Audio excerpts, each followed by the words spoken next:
रुक्मणी जी अपने कमरे में लेटी लेटी टीवी पर अपना पसंदीदा सीरियल देख रही थी कि तभी उनकी बड़ी बहू पिंकी दौड़ी दौड़ी बदहवासी रुक्मणी जी के कमरे में आई और बोली, माँ जी, सालू की तबीयत अचानक से खराब हो गई है। वह अपने कमरे में बेहोश होकर गिर गई है। आप आकर देखिए तो जरा उनको क्या हो गया है। यह सुनकर रुक्मणी जी भी बड़ी बहू के पीछे पीछे अपनी छोटी बहू सालू के कमरे में आई। देखा तो सालू नीचे फर्श पर बेहोश पड़ी हुई थी। उसे इस तरह देखकर रुक्मणी जी पिंकी से बोली, बड़ी बहू, जरा मदद तो कर दो, इसे पलंग पर लेटा देते हैं। पिंकी और रुक्मणी जी ने सहारा देकर सालू को उठाया और पलंग पर लेटा दिया। इतने में उनका छोटा बेटा रमन ऑफिस से घर लौट आया। बाहर का दरवाज़ा खुला हुआ था और घर में कोई नज़र नहीं आ रहा था, इसीलिए वह सीधा अपने कमरे में ही चला आया। अपनी माँ और भाभी को सालू के पास देखकर वो चौंक गया और बोला, क्या हुआ माँ, क्या हो गया है सालू को। उसकी बात सुनकर रुक्मणी जी ने तिरछी नज़रों से रमन को देखा और कहा, कुछ नहीं हुआ है, बस बेहोश हो गई है। उनकी बात सुनकर रमन थोड़ा परेशान होते हुए बोला, पर ऐसे कैसे बेहोश हो गई, मैं इसे अभी डॉक्टर के पास ले जाता हूँ। कहता हुआ रमन सालू के पास आया, लेकिन तभी रुक्मणी जी ने उसे रोक दिया। अरे बेहोशी तो हुई है, ऐसे क्या बावरा हुआ जा रहा है कि ये भी ध्यान नहीं रहा कि तेरी माँ और भाभी खड़ी हुई हैं। गर्मी के कारण बेहोश हो गई होगी, तू जा बाहर। रमन की वैसे हिम्मत तो नहीं हो रही थी, पर फिर भी हिम्मत जुटाकर बोला, पर माँ, एक बार डॉक्टर को दिखा लाता हूँ। ये सुनते ही रुक्मणी जी आग बबूला हो गई और बोली, तो अपने काम से मतलब रख, मर्द की तरह चुपचाप बाहर जाकर बैठ जा। यहाँ औरतों के बीच में तेरा क्या काम है। देख रहे हैं ना हम लोग इसे, तेरी ही पत्नी अनोखी नहीं है। अपनी माँ की डांट सुनकर रमन चुप हो गया और बाहर आ गया। आजकल के बच्चों ने तो शर्म लिहाज बेची खाई है। माँ के सामने बस पत्नी पत्नी पत्नी बड़बड़ाती हुई रुक्मणी जी पिंकी से बोली, तू यहाँ खड़ी खड़ी मेरा मुंह क्या ताक रही है। जाकर एक गिलास ठंडा पानी लेकर आ और अपना घूंघट सही कर। यहाँ सास और देवर के सामने उघाड़े चाचरी खड़ी हुई है, शर्म नहीं आ रही तुझे। पिंकी को कहती हुई रुक्मणी जी पलंग पर लेटी हुई छोटी बहू सालू का भी घूंघट मुंह तक खींच देती है। पिंकी अपना घूंघट सही करती हुई रसोई में गई और ठंडा पानी लाकर रुक्मणी जी को दे दिया, जिसे उन्होंने सालू को पिलाया। आखिर जब सालू को थोड़ा होश आ गया तो उसे कमरे में ही छोड़कर बाहर आकर पिंकी से बोली, खाना बना ले चुपचाप, यहाँ इसके पास बैठने की कोई ज़रूरत नहीं है।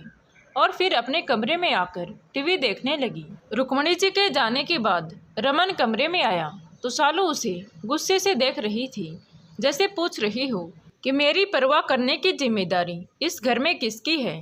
पर रमन नज़र झुकाकर चुपचाप बैठ गया और उसने एक शब्द नहीं कहा। ये देखकर सालू को गुस्सा आ रहा था। तभी बाहर से घर के मुखिया मोहन लाल जी की आवाज़ आई तो रमन उठकर बाहर आ गया। बाहर आया तो रुक्मणी जी उसे गुस्से से घूर रही थी। ये देखकर रमन चुपचाप घर से बाहर निकल गया। इस घर के बड़े अजीब नियम थे जो रुक्मणी जी ने खुद बनाए थे। बहुएं हमेशा घूंघट में रहती थी, जबकि उनके पूरे खानदान में कोई बहू घूंघट नहीं करती थी। खुद रुक्मणी जी ने भी कभी घूंघट नहीं किया था। यहाँ तक कि पति पत्नी एक साथ कमरे में सिर्फ रात को ही जा सकते थे।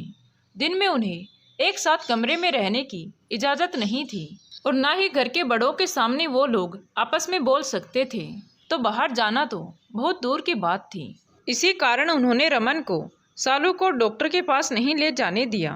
बड़ी बहू पिंकी तो अपने पति और बच्चों के साथ बाहर रहती थी और यहाँ साल में बस 2-3 बार और 10-15 दिन के लिए ही आती थी।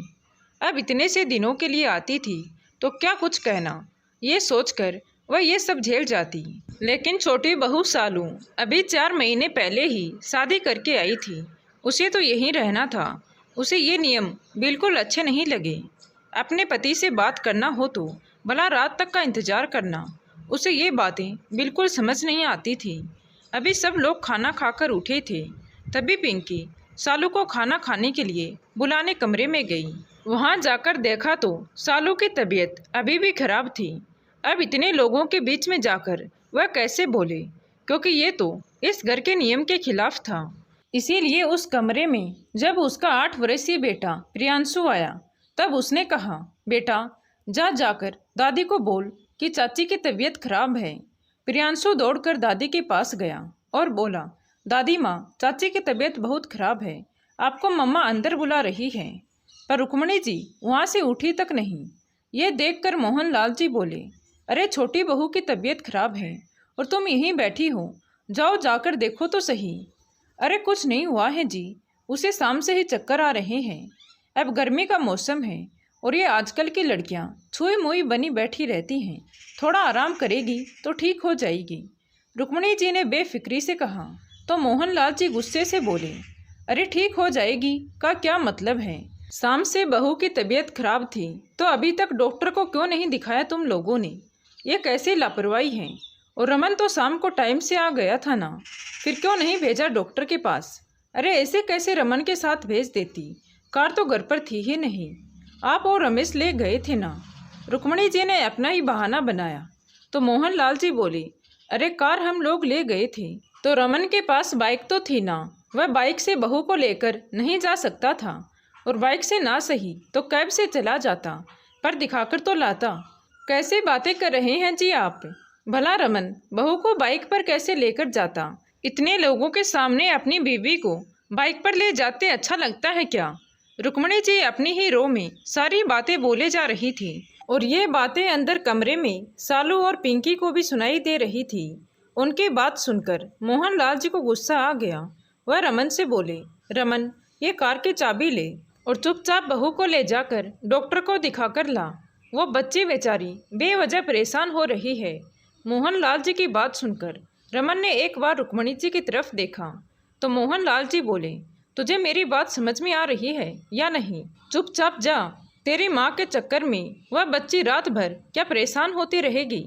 आखिर मोहनलाल जी की बात मानकर रमन ने कार की चाबी उठाई और अंदर जाकर सालू को चलने के लिए कहा। थोड़ी देर बाद रमन सालू को लेकर अस्पताल के लिए रवाना हो गया। जब डॉक्टर ने बताया तो पता चला कि सालू को बीपी लो हो गया था, इस कारण से उसे चक्कर आ रहे थे। आखिर उसे ड्रिप चढ़ाया गया, तब जाकर सालू की तबीयत थोड़ी ठीक हुई। घर आते समय भी सालू ने पूरे रास्ते रमन से बात तक नहीं की। घर आए तो रुक्मणी जी गुस्से में भरी बैठी थी पर कुछ बोली नहीं। सालू सीधी अपने कमरे में चली गई तो पीछे पीछे रुक्मणी जी भी आ गई और अपनी सारी भड़ास बहू पर निकालने लगी। मना नहीं कर सकती थी उसके साथ जाने के लिए। यहाँ ससुर जी ने बोल दिया और बहू तैयार हो गई अपने पति के साथ घूमने के लिए। बिल्कुल शर्म नहीं है, बेशर्मों की तरह घूमने फिरने की आग लगी है। घर की इज्जत का कोई ख्याल ही नहीं है। सालू का उस समय बिल्कुल भी मूड नहीं था उसके साथ बहस करने का, इसीलिए वह चुप रही। रुक्मणी जी खुद ही बड़बड़ा कर बाहर आ गई तो सालू भी चुपचाप सो गई। दूसरे दिन भी सुबह सब कुछ पहले जैसा ही था। घर की बड़ी बहू पिंकी लंबे समय से घूंघट में खुद को छुपाए फटाफट रोटियां बना रही थी और साथ ही सबको परोस रही थी। अभी घर के सब लोग नाश्ता कर ही रहे थे कि इतने में घर की छोटी बहू सालू सर पर बिना पल्लू लिए हुए बिना घूंघट के अपना सामान पैक कर बैग के साथ बाहर आई। सालू को इस तरह सामान के साथ और बिना घूंघट के देखकर रुक्मणी जी बोली, छोटी बहू बिल्कुल भी लाज शर्म नहीं है क्या? यहाँ तेरे ससुर जी और जेठ जी बैठे हुए हैं और तुम बिना घूंघट के ही बाहर आ गई। तुझे पता है ना कि हमारे घर में घूंघट बहुत ज़रूरी है, और यह सामान बांध कर बिना बताए कहाँ जा रही हो? सालू ने बिना किसी लाग लपेट से कहा, माँ जी मैं अपने मायके जा रही हूँ। उसकी बात सुनकर रुक्मणी जी के तेवर थोड़े सख्त हो गए। मायके जा रही हो और एक बार भी हमसे पूछना जरूरी नहीं समझा? क्या यही एक बहू के लक्षण होते हैं? तेरे मायके में बहू ऐसे ही करती हैं क्या? अभी तक तो काम के नाम पर तेरी तबीयत खराब थी और अब मायके जाने के लिए तेरी तबीयत ठीक हो गई। इसमें पूछना क्या है माँ जी? बता तो रही हूँ कि मैं मायके जा रही हूँ, बस अभी कैब आती ही होगी। सालू ने शांतिपूर्वक से कहा। उसकी बात सुनकर घर के बाकी सदस्य भी नाश्ता करते हुए खड़े हो गए।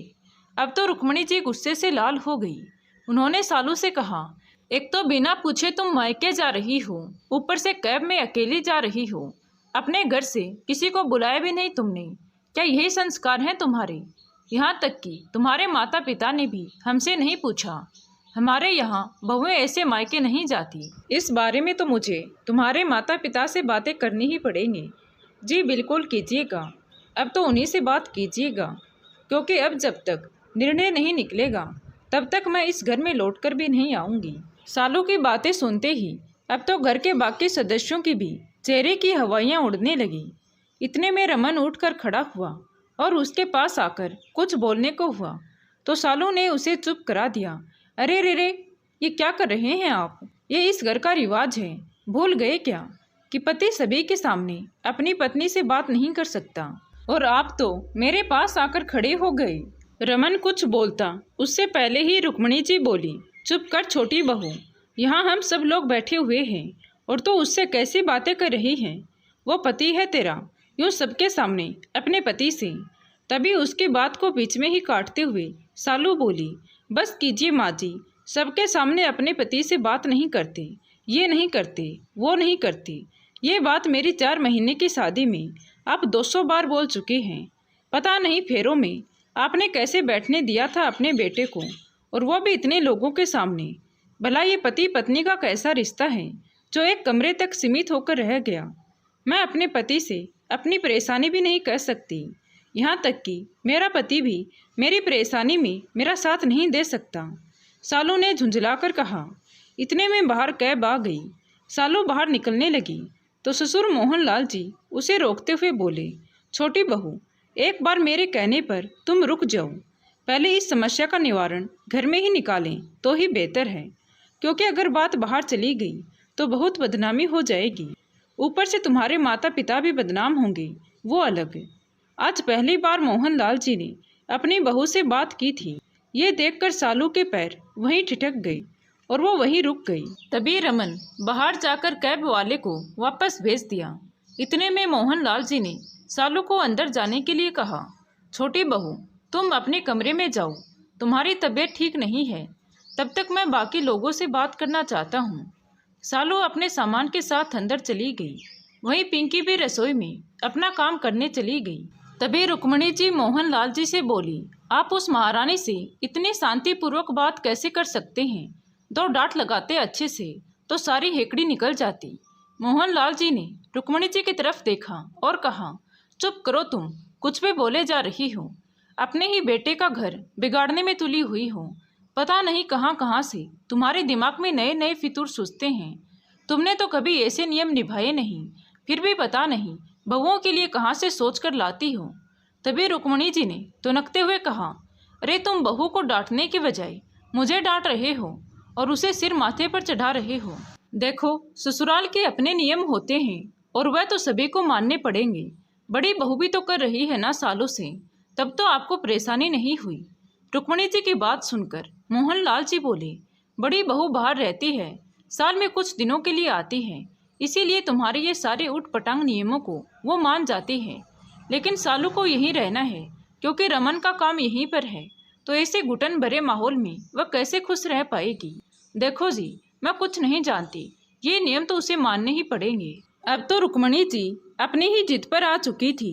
ये देखकर मोहनलाल जी बोले, ठीक है, ये नियम यूं ही चलते रहेंगे। आखिर घर में सभी की खुशी मायने रखती है, तो इसीलिए इस नियम को मैं तोड़ने को नहीं कहूँगा। पर अब रमन इस घर में नहीं रहेगा। दोनों पति पत्नी को आज ही हम किसी और जगह पर सेट कर देते हैं, ताकि बहू भी खुश रह पाए और आप भी खुश रह सको। उनकी बात सुनकर रुक्मणी जी के चेहरे की हवाइयाँ उड़ गई। आखिर छोटी बहू भी चली जाएगी तो घर का सारा काम तो उन्हीं को करना पड़ेगा, और फिर घर में बैठी बैठी नियम किसके लिए बनाएगी?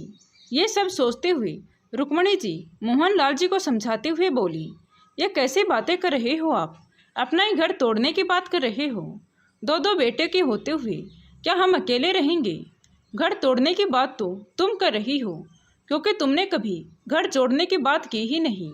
तो फिर आखिरी रास्ता यही है कि तुम तुम्हारे नियमों के साथ घर में रहो और उन लोगों को अलग खुश रहने दो, क्योंकि मैं अपने घर में 5 लोगों की पंचायत नहीं बैठाना चाहता, जो कल को हमारे घर में बैठकर हमारी किस्मत का फैसला करें कि बेटे बहू एक साथ रहेंगे या अलग रहेंगे। उससे पहले मैं ही अपने बेटे बहू को अलग घर में रहने के लिए भेज देता हूँ। मोहनलाल जी का कड़ा रुख देखकर रुक्मणी जी ने झुकने में ही भलाई समझी, पर फिर भी अकड़ के साथ बोली, ठीक है, जिसे जो करना है करो। बेटे बहू अलग हो जाएंगे तो दुनिया हंसेगी, इस कारण हाँ कर रही हूँ, पर इससे ज़्यादा कुछ नहीं। रुक्मणी जी ने अपना मुंह फुलाकर कहा और अपने कमरे में चली गई। अब बाया ऊंट पहाड़ के नीचे। मोहनलाल जी ने धीरे से कहा, जो रमेश और रमन ने भी सुन लिया तो दोनों के चेहरे पर मुस्कान आ गई। ये देखकर मोहनलाल जी बोले, बेटा कभी तो अपनी पत्नी के लिए खुद भी बोलना सीखो, हर बार तुम्हारे पापा नहीं बोलेंगे। तभी उनका बड़ा बेटा रमेश हंसते हुए बोला, पर पापा मम्मी की अकड़ तो अभी तक नहीं गई। कोई बात नहीं, कम से कम घर के नियमों में तो बदलाव हुआ, हमारे लिए तो यही बहुत बड़ी बात है।